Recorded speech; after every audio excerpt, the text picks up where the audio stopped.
energy. It is all around us, both seen and unseen. It affects all the lives within humanity, our great planet Earth, and the entire universe. It is a conscious cosmic matrix, an ever-evolving cycle, creating, breaking down, and recreating. This is Connected with your host, Andrea Dragonfly. Andrea tells us that energy is the foundation of our human experience, intrinsically affecting every facet of our lives, our perceptions, choices, and actions, as well as the challenges, opportunities, and people we attract. So now, please welcome the host of Connected, Andrea Dragonfly.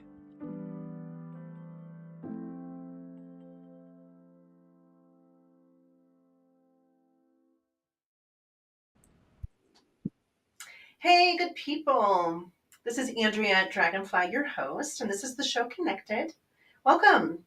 So, we have been going through a series of episodes talking about karma, talking about reincarnation, talking about all sorts of different aspects of our human experience. And so, today we're looking at this a little bit deeper. We're going to go into looking at some of those really intimate karmic relationships that sometimes just kind of make people a little insane, right? So we're looking at the karmic loop and the brink of insanity today. And just like everything, this is a conversation. These are perspectives. Not everybody's life is going to easily fit into this conversation. However, we can look at the people in our lives. Does this have to actually do with me? Does this work with maybe somebody within my family, my extended family, my community, my friends group, right? And oftentimes we can even see these relationships play out through television shows and movies and things like that, because this is, of course, all of this is part of the human experience. So I invite you to take what part of this that actually works and resonates with you and add it to what you already know. This is kind of my every week invitation because we already know a lot of information. However, there's many ways we can look at this information.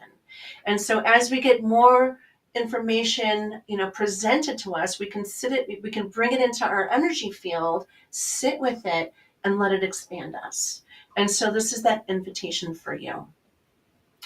So last week, we have been talking about, for the last few weeks, we've been talking about the hero's journey and about how there is this cycle that most of us go through within our life experience. And for the most part, we will get one hero's journey, but we can also have more than one depending on how adventurous we are in life, right? How we're putting ourselves out there to, be in different places at different times, exploring, all that the world has to offer. And there's some people out there that may not even know how to connect their life to the hero's journey. And they're like, well, this feels confusing. I'm not really quite sure if this applies to me, but I can see this in my extended family. So for example, if there's a relationship in the family or even with yourself that doesn't make sense, that's just like, oh my God, how are they still connected? Like, why don't they just break apart and go their separate ways? So that's one example, right? This is going to kind of get a little bit clearer in this episode as well as last episode, is we're looking at why do we have these intense karmic bonds with people that make no sense to anybody else? And most often they don't even make sense to the people that are in it. It's one of those things that say, I don't understand why, but I am so we can use many words for this. I'm so connected to this person. I feel obsessed. I feel addicted. I'm so in love. This is my person and only my person. But we also have different dynamics with that. Sometimes that can lead to unrequited love. One person feels that way about one person, and they try to have that relationship, and that relationship may turn out to be unhealthy, slightly toxic, or whatever, and they need to move apart. And in that place, you know, one person is committed to that relationship, but the other person says, no, I have to move on. This is not healthy. This isn't good for me, right? And again, we have so many different kinds of scenarios. So if we think about 8 billion people on the planet, everybody's scenario is going to be uniquely different. So I'm really inviting this to be a very big picture conversation. I know I'm using my hands a lot. I can see them in the, in the screen, but I'm just like, we got to understand that there's these intense relationships that we have had in previous relationships. This is where they come. This is the karma. And they can be thousands of years old even. We could have had numerous lifetimes.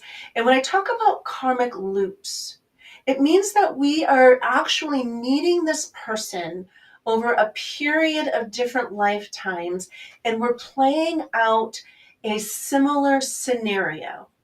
And the scenario has all of the same intensity as it did the very first time these people come together and that first incarnation. That first incarnation where they meet, because it may not be their first incarnation ever in existence. It's where that first incarnation they come together, they meet, and there's this incredible connection, deeply, steeped in love in a certain way, but there always seems to be some sort of disempowerment. Something happens. And in that something happens, it creates an energetic dynamic that kind of like pulls them apart. So they're not unified, but that they are now in some way, I guess the word would be kind of like disempowered by each other, but the roles begin to separate. Instead of unity, it definitely becomes dysregulated, and it is where one person might begin to take a dominant role, controlling role even over another, over the other person. And so it's in these places that, there's so much different energetic dynamics that happen. So one person is the angry one. One person feels disempowered. One person feels wounded or hurt. One person is experiencing some level of that lower energetic that we talked about in the third episode, where there's either like at the effect of life victim energy, or the level 2 energy of anger, of resentment, of, and this is those energies of, where we're connected into, stress and, everything from guilt and shame and despair and anger and suffering. Like, so those are those lower level energies. So something happens where a person experiences that. It could also be a betrayal. Maybe in that original relationship between those two people, one of the partners does something that then becomes some element of betrayal. It could even be abandonment. It could be loss of love. We can look at all sorts of different types of, reasons as to why there could be a disconnect in the relationship. And so it's in that moment that oftentimes, because it was a powerful love that brought them together, it's in that moment that there can be what's called a soul loss. And in that soul loss, it's like, oh, you betrayed me. Oh, you abandoned me. Oh, fill in the blank. There's some sort of level, again, of disempowerment where a person is no longer in equal status to the partner. So it becomes this severance where we're moving into, an equality energetic that's hanging up, that's present within the relationship. There's a disparity between the two. And so we have one who's wounded and one who possibly may hold the role of being guilty or being the one that is like, oh, I did that and therefore I'm wrong, I'm bad, I'm shamed, or whatever. And again, we're talking about the original relationship, because we don't necessarily know how these always play out throughout our different life incarnations, but that same scenario in some way through different lives is playing out according to the time of that period, like, that civilization, that, whether they were living, whatever their socioeconomic, connection was, whether they were village city life, whether they were, in some area of Europe or the Americas or whatever, there's going to be a similarity that brings them together, that has them reenact this energy. And that's what we call is the loop. And the loop really is that when we're confronted with this aspect of what's not working in the relationship, again, if it's a betrayal, if it's an abandonment, if it is a loss of love in some way, if it's, of course, if we think about the whole spectrum of emotions, and there are so many, right? Well over, I have no idea how many there are, but I'm sure there's well over 100 different words for emotions, even in English. I think that probably is 300 even, right? I'm not sure on that. But if we can think about all the different ways that we experience life, many of these are going to be kind of like activated in pain, suffering, something happened, right? And so it's in this place that we reenact this throughout these lifetimes. And usually what might happen is that it's never resolved, that we can't get to that place of, of bringing us back into our personal power and equality. So like, let's say I was talking about how, we start as equal partners, as equal lovers, as equal, in the relationship equally, something happens and it kind of severs and it creates, again, somebody becomes, the dominant energy who in some way can have power, control, or manipulate the other energy. And oftentimes we can see this as the masculine feminine, where the man is upset and kind of controls the female. But again, it's not gendered. The woman can do the exact same thing. And I want to I just want to make a point of putting it out there that this isn't, excuse me, this isn't necessarily gendered. And of course, even same-sex relationships are going to have this as well, right? But it's that energetic that plays out, that becomes one person is kind of like, then becomes the manipulator, and the other one then becomes what would be considered the manipulated. And they move through that relationship in a certain way that also, again, is disempowering. So we are going to move into a commercial here. And when we get back, we're going to dive further into this and look at how this loop works and how this loop can carry us from lifetimes to lifetimes, and then also how we can clear it. So go ahead and take your break, and I'll meet you back here in 2 minutes, and we'll go from there. So thanks for being here.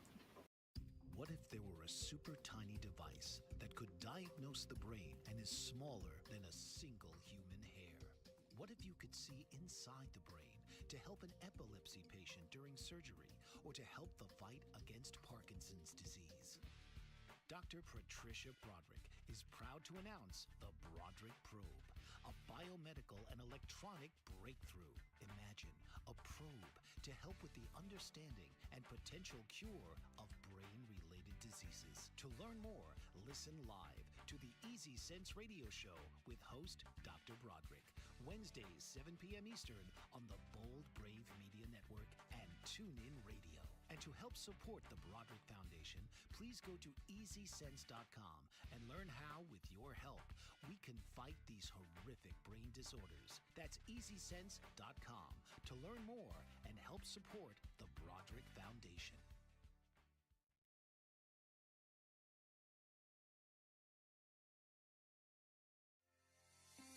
Author, radio show host, and coach John M. Hawkins reveals strategies to help gain perspective, build confidence, find clarity, achieve goals. John M. Hawkins' new book, Coached to Greatness. Unlock your full potential with limitless growth. Published by iUniverse.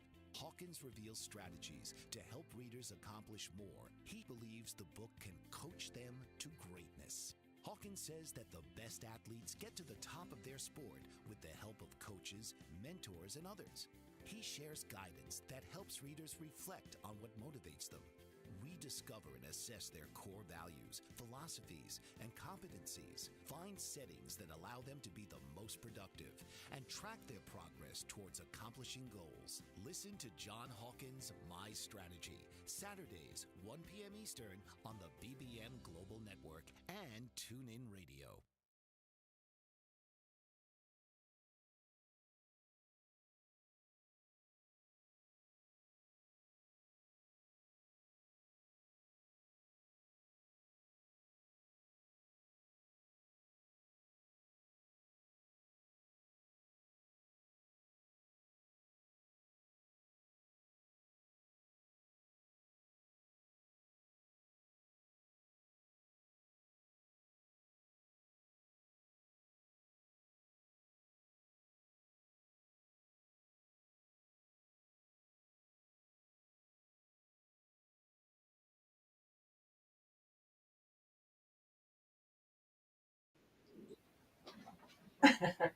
Welcome back. Okay, so we are talking about karmic loops and about how these relationships can span over different lifetimes.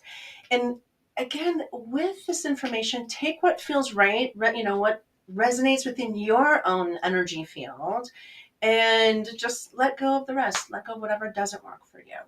However, these are also conversations that are not readily available in our everyday conversations. This is not something that our general consciousness, our general public are talking about. We don't really know a whole lot about karma. This comes from ancient wisdom.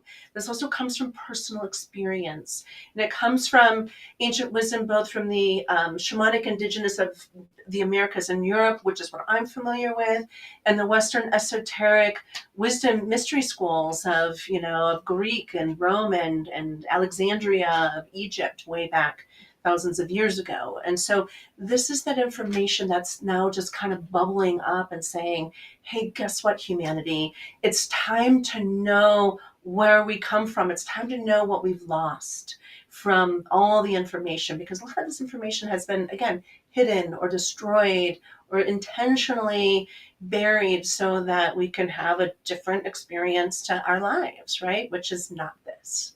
So this is why it's coming back into, human consciousness. It's why it's available, and it's like kind of bursting through the seams to say, there's more to life. What you've been told and what we've been taught is not all the truth. It's part of it. And there's so much more. So about expanding our consciousness. So we're looking at these multiple lifetimes. In each one of these lifetimes, we're experiencing similar events, a similar story, something that's happening. And we could be, through reincarnation, we go back and forth between being female, like I'm female in this lifetime, but the next lifetime I can be male, and then female again, and then male, because there's this balance that needs to happen, because the masculine and the feminine, the female, the male, we have different ways that we connect and relate to consciousness. And of course, over time, we've also been evolving our consciousness. So there's multiple things, right? So there's this time, and we're kind of sort of talking about linear time, which does not exist in cosmic, consciousness time. That's a whole different level of how things, move through time. But we're looking at it from a if we're looking at it through this linear spectrum. And in that linear spectrum, it takes us time, the evolution of our consciousness, to even get to the point where we can have these conversations now and be able to be like, oh yeah, wait a minute, that feels good, that feels right, that feels resonant, even though that is not our dominant belief system within the global, world's, order, whatever. Of course, Buddhism, different parts of Hinduism, Eastern religions, Eastern philosophies have already, been deeply connected into reincarnation, multiple lives. Different indigenous traditions have absolutely been connected into reincarnation. And again, it's only really within the Abrahamic traditions, with it since 330 AD, that the one life theory even came into existence, because it challenged ideas about the Christ Jesus, process through what had happened at that point when the Christ came into Jesus. So looking at this, looking at the history, looking at the fact that most people don't even know their history, right? If we don't know our history, we don't know who we are and where we're going. And so looking at this also through multiple lifetime history, what are the patterns? What's the pattern within the relationships that you know? And again, I want to say that I watched this movie series over the weekend, or over this past week.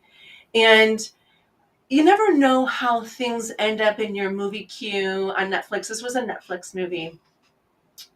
And I think it's because, for various reasons, there's that whole 50 Shades of Grey storyline. And of course there's a lot of, you know, people are going to receive that in many different ways. But then there's this and I did watch that probably a few weeks ago, because it came into Netflix and it was like, oh, new to Netflix or whatever. And I was like, all right, I didn't read the books. I didn't, I don't know the storyline. I'll check it out. So I checked out the whole series. There's 3 of those movies. That is also a very quintessential storyline of a karmic relationship. A relationship where that guy met that woman and she was different than all the other women that came before her, or, to him. And that he was kind of obsessed with her. He couldn't let her go. He changed the way he lived in order to have her be part of his life. And then I also watched this past week, this is the one I was going to talk about, the storyline called The After Series. And again, this was something that came because I watched that, this, of course, through the algorithm came up into my, because you watch this. And so there's like 5 of those movies. And I have to say that it was really nice because the lead character is very handsome. He's part of and he was fun to watch. But he's also very like this brooding, moody, kind of like, I don't want to say tortured soul, but absolutely conflicted soul. He's got karma. He's got karma that he's working through. And in that series, him and the woman that he meets they're in college. And again, this is a very similar story, is that she shows up and his behavior is very different. This is the way he used to be before she shows up. And then she comes into his field, into his life. And even in the storyline, it's through this kiss. Once they had this kiss, something happened. Even in my own personal experience, that happened with me. When I had that kiss, there's this draw, this attraction with this person. I had this kiss, and when that kiss happened, something happened. I talked about how 2 worlds collided, and I felt like this whole shake of the earth.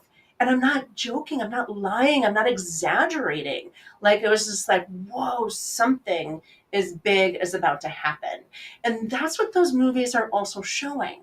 They're showing that, the way that person lived and operated before that person came in was this old way, kind of like, oh, I'm just going to go through and treat these people in these ways. And then that significant person comes in.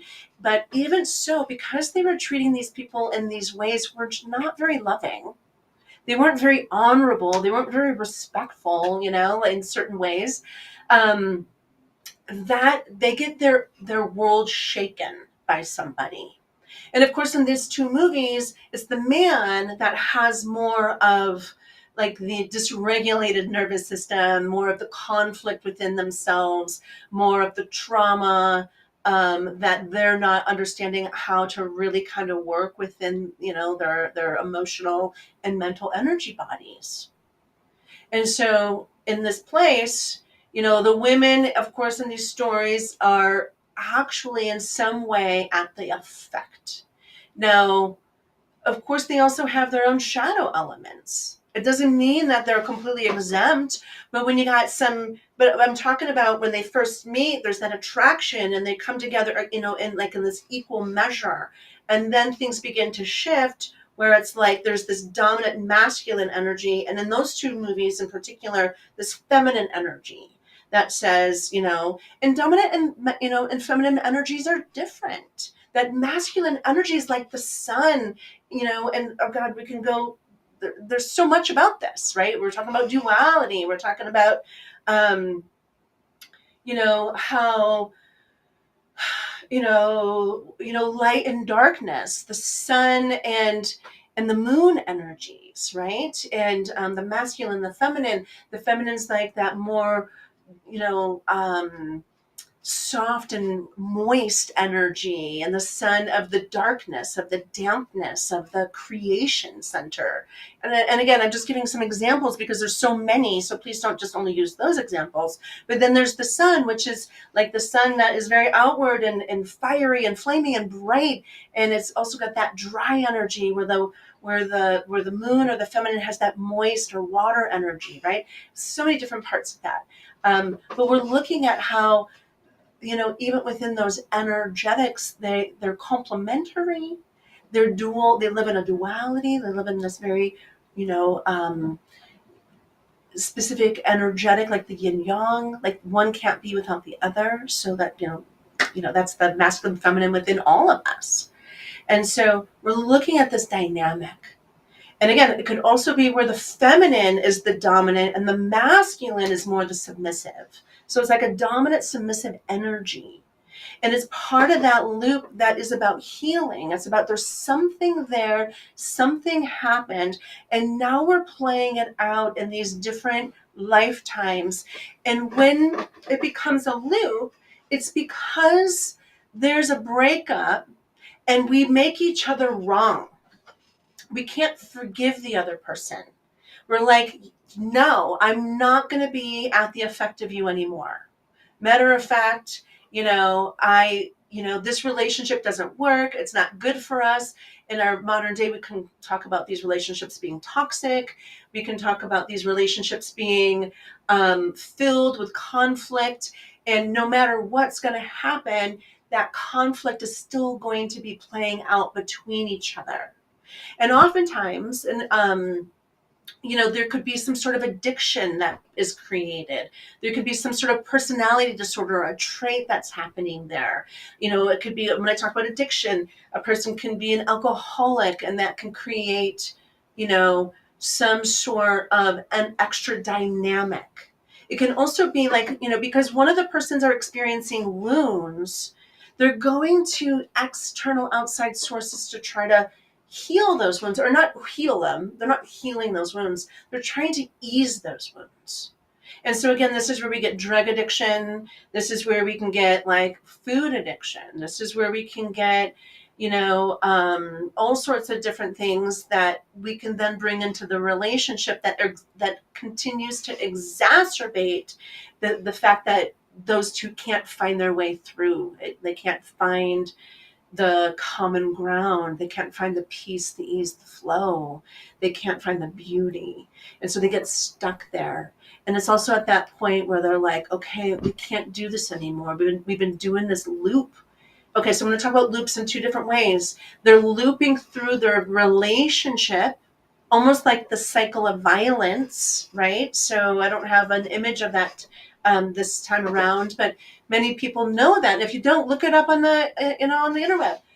The cycle of violence, and this is where everything is good, and then the tension builds up, and then there's that moment that the disconnect happens, and then sometimes it could be physically violent, verbally violent, mentally violent, or whatever, you know what I mean? But it can feel like one person really unleashes on the other person. And then that would be the completion of that violence. And then there's that phase of the aftermath of that.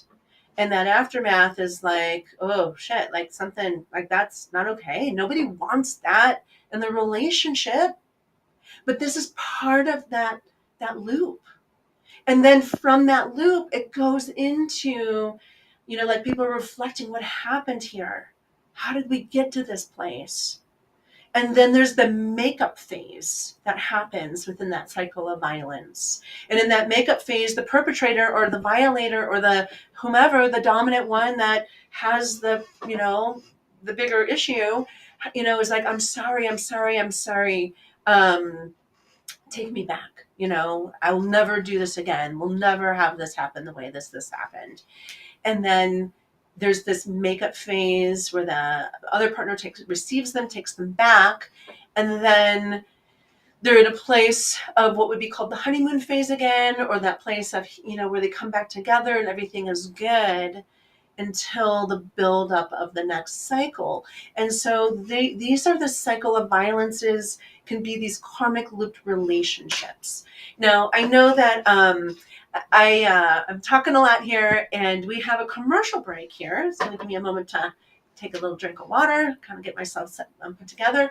And then when we get back, we're going to take a look at this again, going further, deeper, and even looking at this with that chart we've been talking about with the hero's journey, and just looking at how this is part of many people's experiences, right?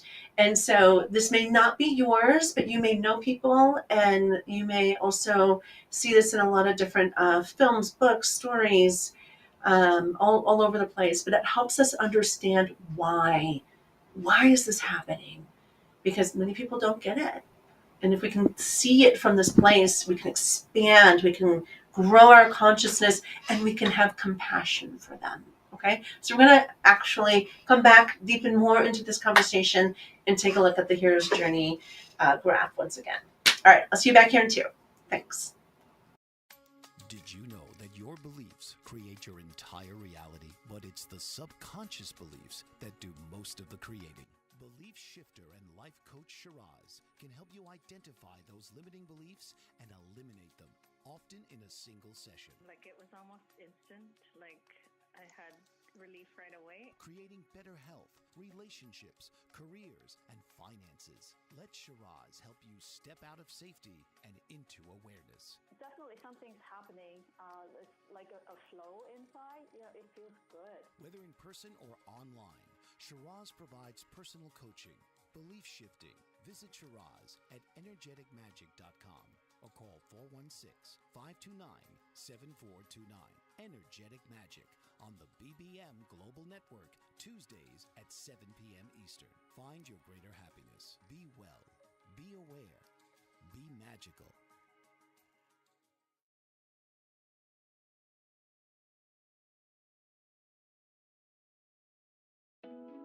Are you struggling to care for elderly parents or a spouse? Do you wonder if being a caregiver is making you sick? Are you worried about taking time off work to care for elderly parents and balance work, life, and caregiving? Has caregiving become exhausting and emotionally draining? Are you an aging adult who wants to remain independent, but you're not sure how? I'm Pamela D. Wilson. Join me for the Caring Generation radio show for caregivers and aging adults, Wednesday evenings, 6 Pacific, 7 Mountain, 8 Central, and 9 Eastern, where I answer these questions and share tips for managing stress, family relationships, health, well-being, and more. Podcasts and transcripts of the Caring Generation are on my website, PamelaDWilson.com, plus my caregiving library, online caregiver support programs, and programs for corporations interested in supporting working caregivers. Help, hope, and support for caregivers is here on the Caring Generation and PamelaDWilson.com.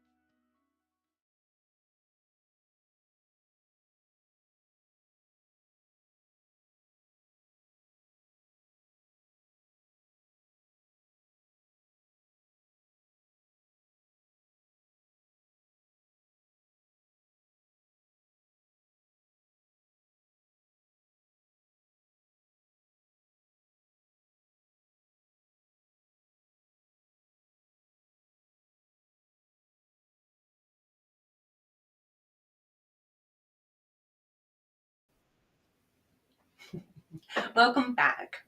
So yes, we're looking at these karmic loops. We're looking at how many times, even within these karmic loops, there's potentially a cycle of violence that's happening. Now, again, I want to just reiterate, it doesn't have to be physical violence, but definitely can be physical violence, right? So that there's a whole group of people in the world that experience it through that story.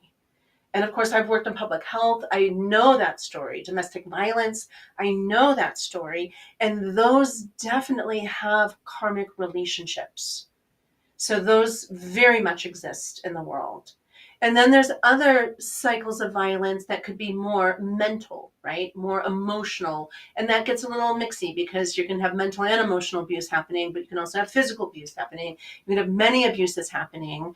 You can have, slight weird manipulations and stuff, because everybody's scenario is different, right? So it's like just trying to understand how these scenarios can be. We have a spectrum of 0 to 100, and that they're gonna fall somewhere on the spectrum, but it's part of that cycle of abuse in some way, right? So we get to this place, we recognize that there's something here, and in those cycles of abuse is where we have this re-experiencing of a soul loss. And that soul loss is where there's that part of us that's empowered. It's the part of us that's fully connected to divinity. It's the part of us that is our divine way, our being. We have we have everything in that piece of us. All the qualities, all the virtues, all the values. It's part of us. However, we experience like a severance. It's like that part of that divine piece of ourselves of, for example, I'm going to try to use a few examples here, right? So, it can be our strength. It can be our sovereignty, our ability, our autonomy. And if those words for some people are a little confusing, I invite you to look them up, because this is where we're claiming ourselves. Autonomy is claiming ourself. Sovereignty is claiming our experience, our world. Like this is the way I do my things. And of course that's not exactly the definition, but I'm just kind of giving it to you in a very brief way. But this is also where we claim our worth, where we claim our value, where we claim that, all that is good about us. And so within the fact that there are so many different words that represent these different energetics of who we are, there can be some of these that get like that say, okay, this is not safe. I can't be that part of myself when I'm constantly being at the effect of this quote unquote abuser, somebody who's kind of being abusive in some way, right? And so that part says, okay, flee. I'm gonna go hide, or I'm going to turn offline, because it's not safe for me to be in my strength. If I'm in my strength and I show up in my strength, the other person is going to try to beat me down. And again, use my words loosely, whatever that looks like. Sometimes it's physical violence, again, all the different violences, but it's going to be confrontational. It's going to have some sort of element. And so that part of the soul goes away. Now, I also want to just state that it's not just through trauma that creates soul loss. And I mentioned this last week. We can have soul loss through a major accident, a car accident, falling off a horse, something that makes you fearful of doing that thing again, or driving down that road because you know that that's the area that car accident happened and you severely got wounded, right? So we can also have soul loss where we have somebody deep and dear to our hearts who dies, and we give a piece of ourselves to them so that we can find them in another lifetime, that we know that we can be reunited with them. And then there's other types of soul loss where perpetrators will take things from us. And again, whether mostly non-consensual. So these are those, child molestations and different kinds of rapes and things like that. And then of course, murder. So we're looking at the whole gamut of the human experience, because, hey, guess what? This happens. I'm not going to not talk about it. This is real. It's really happening, right? So we're looking at these things, and we're looking at how we need to reclaim these pieces to shift what we're doing. We need to step into our power for us to come back into this place. And so what I want to do is I want to bring the hero's journey image back up. And we've been working with this for like a month now. So ever since July 4th, when I brought this conversation forward. And it's been a really awesome theme because we can look at the process of the hero's journey, and we can look at how we are stepping into this new relationship. And of course, at the beginning, there's this very powerful attraction, this playful, like, okay, who are you? And then those two people then kind of come in very magnetically, right? Almost like boom. And then from that place, and so let's go ahead and bring the image of the hero's journey wheel up. And I'm going to go ahead and kind of shrink and and so now I'm going to go ahead and I'm going to shrink into what's called the world's navel. And I love my team, right? And so we're looking at how, in the above the first threshold is where we get into the journey, and then that first threshold happens, where we are really kind of connecting into what's not working, the very beginnings, the trials, and the tests of how this relationship is not what we originally thought it was going to be, and how these wounds between the two people are activated, and I also want to just remind you, receive this loosely, because we all have our different dynamics, our energetic dynamics, right? One person in a relationship might be jealous of, of their partner's attention with other people, right? Another person might be, in a relationship where no matter what, they just can't be seen or valued for who they are or what they contribute or what they bring forward. And so they just feel like, why doesn't my partner ever really see me for who I am? Why don't they validate me? Why don't they celebrate me? Right? Like, hey, I'm a pretty amazing person, whatever that is. So again, it doesn't have to be in the level of abuse, but it feels incomplete. It feels like we're in this relationship that we can't get that, that amazing union of, we are in our blissed out relationship, and live that relationship. And again, we know that all relationships are challenging. Even the people who have come together early on and worked through it and have been incredibly faithful to the relationship knows how much it's taken to make that relationship work, because that's part of the human experience. That's one of the most important things that we're here to do on the planet, right? Is to work out our differences in a way. So with that information, again, everybody's going to be different. We get these soul retrievals. We find that there's a missing piece of ourselves. So if we look at the hero's journey, we recognize that, there's this dismemberment. There's the ordeal. If we're looking down towards the, the descent between the first threshold into the second threshold, there's that dismemberment, that wandering. We're looking for, what do I need to do different here? I need to step into my power. I can't do this anymore. I don't like the way this feels. I need to make a change here. So we're moving into that second threshold, crossing into that place where there's new rules. There's the midpoint reversal, which is what it says under the second threshold. And that says, okay, these are my new boundaries. Like, no, I'm not going to be in this relationship if you don't treat me well, if you don't respect me. This is what I need from you. I need you to, say nice things. I want to work out things not in anger, but actually constructively, peacefully. Hey, I know that these things can be challenging, but there's a different way, instead of constantly making each other wrong. Let's put everything on the table. So you're looking at how to do it differently, right? And so there's this point, so this is where we're moving into the second threshold. We're moving towards the third threshold. You try to do things differently. And even in that different way, it still doesn't work out, right? It's still, there's something that's happening. It gets deeper into the process. And so you're like, okay, we got to do something different here, right?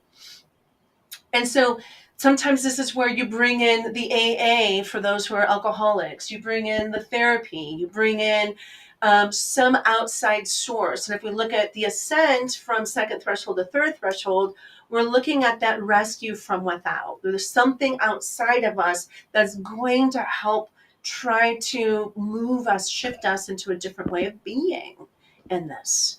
And then we move into what looks like the black moment, the death or the dream or whatever. And we recognize for some people, now this is where it's going to split. And we're also kind of like at the moment of our evening where I'm going to talk about one part of it, and we're going to save the other part for when we come back next week, right? So when we look at the split, and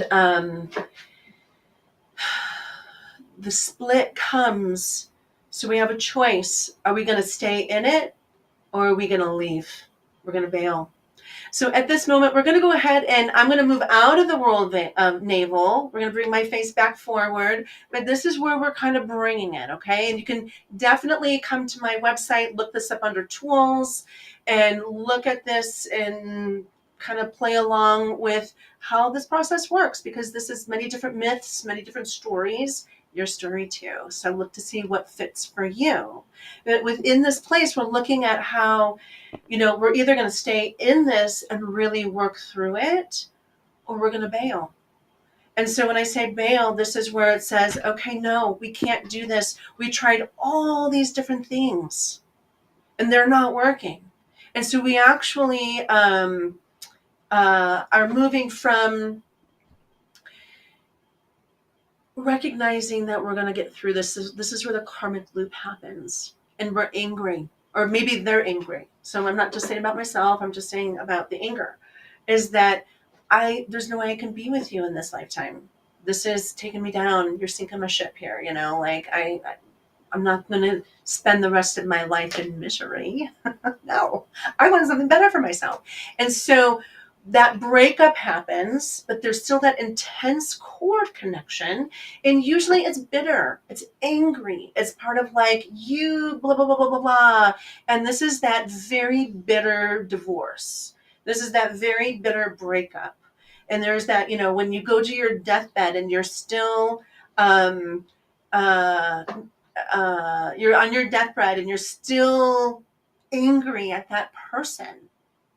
That anger is that cord, and you're going to meet that person again in the next lifetime, or maybe if it's not the next lifetime, another lifetime, to give you another opportunity to do something different.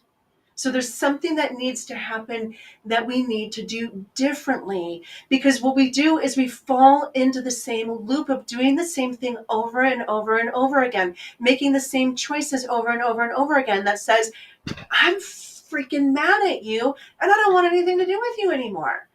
You broke my heart, you did this, you did that, you abandoned, blah, blah, blah, whatever the issue is.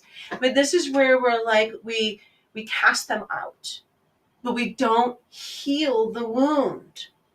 So now we've just done the same thing that we've done for lifetimes, that we were offered a different way of doing it, but we didn't know that because we're just waking up to the fact that this even exists, right? But we're being offered these different ways of dealing with these things. And within this place, I'm just looking at our time here, and I know that we're going to be skipping our last break, which is just fine. Yet trying to kind of get this piece out, see if we can maybe even get a little kind of connection to ourselves at the end of this show here. What I want to say is that, we are perpetuating the loop. We haven't done anything truly different. We're still living in that anger and that lower level energy. Again, I talked about the, energetic self-perception chart. And if we're in that catabolic energy, that center circle, back in episode 3, look in the tools, this is all about at the effect and anger and resentment and hurt and pain and you're wrong and whatever, right? So we're looking at that as, we're stuck there. As long as we're living in that energy, we're stuck in the loop. We have to make a different choice to get out of that loop. We got to go from that first energy of at the effect of victim energy to that second energy of anger, that you're wrong, I'm right. And we got to move into that third energy, which is the bridge. And that bridge moves us out of that catabolic energy and towards anabolic energy. It's not anabolic energy yet. And that anabolic is that good, that feeling of, the energies that are building and helpful and constructive and really are good for us, where the catabolic is more destructive and breaks our energy down, filled with cortisol and adrenaline and things like that, right? So we're looking at these different energies. How does this work? How does this work my nervous system? How's this work in my mind and my heart, right? So we look at these things and it's like we have to make a different decision. But what is that decision? Okay, well, even if I say I'm going to actually try to forgive you, that's definitely third level energy. We're not angry. We recognize the anger. The anger's still there, but we haven't healed it. So we're looking at, okay, I need to do something here. I need to make a different choice. But that different choice isn't necessarily going to happen instantaneously either. It takes a little time. We have to work that too. I want to forgive that person. I want to have compassion for that person. I want to have unconditional love for that person. And these are things that we need to work with. We need to work with them within our own energy field, right?